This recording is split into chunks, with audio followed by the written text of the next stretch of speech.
আজ আমরা জানব শব্দ সংক্রান্ত কয়েকটি গুরুত্বপূর্ণ তথ্যাবলী। চলো জেনে নিই।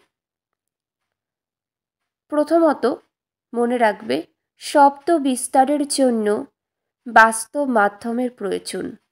শব্দ শূন্যস্থানের মধ্য দিয়ে যেতে পারে না। এই যে শব্দ, এটি বিস্তারের জন্য বাস্তব মাধ্যমের প্রয়োজন। মনে রাখবে শব্দ কখনোই শূন্যস্থানের মধ্য দিয়ে যেতে পারে না। নেক্সট, বায়ুর আর্দ্রতা বাড়লে শব্দের বেগ বেড়ে যায়। নেক্সট, বায়ু বা গ্যাসের ঘনত্ব কমলে শব্দের বেগ বেড়ে যায়। পরবর্তী, কোনো বস্তুর বেগ এবং শব্দের বেগের অনুপাতকে ওই বস্তুর ম্যাক সংখ্যা বলা হয়।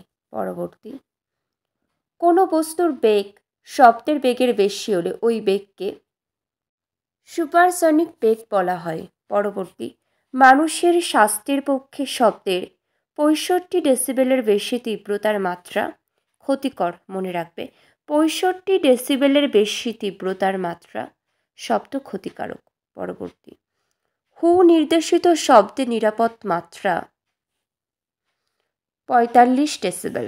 নেক্সট, মানুষের কান 85 থেকে 90 ডেসিবেল তীব্রতা শব্দ সহ্য করতে পারে। নেক্সট, শব্দের এক প্রকার অনুদৈর্ঘ্য।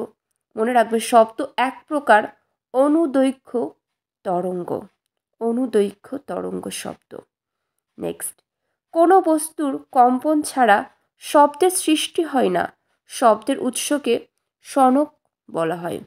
পরবর্তী, শব্দ এক প্রকার শক্তি যা তরঙ্গের আকারে আমাদের কানে পৌঁছায়। পরবর্তী,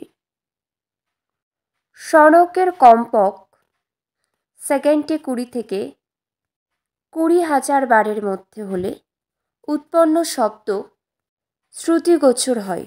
পরবর্তী, চিকিৎসা শাস্ত্রে আল্ট্রাসোনোগ্রাফিতে ব্যবহৃত শব্দ তরঙ্গের কম্পাঙ্ক 20,000 হার্জের বেশি শব্দোত্তর শব্দ হয়। পরবর্তী, মাধ্যম ছাড়া শব্দ বিস্তার লাভ করে না।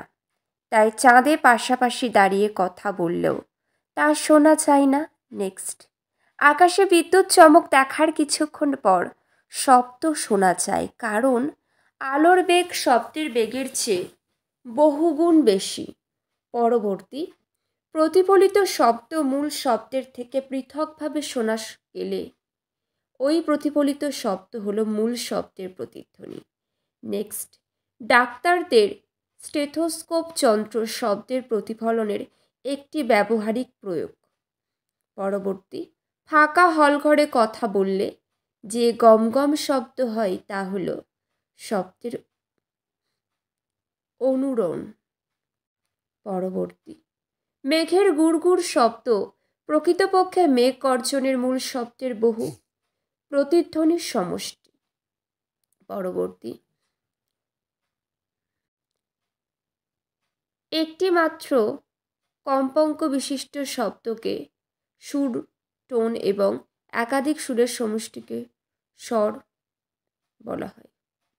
পরবর্তী, কোনো স্বরে উপস্থিত একাধিক কম্পাঙ্কের শব্দগুলির মধ্যে যেটির কম্পাঙ্ক সবচেয়ে কম তাকে মূল সুর, আর বাকি কম্পাঙ্কের শব্দগুলিকে উপসুর বলা হয়।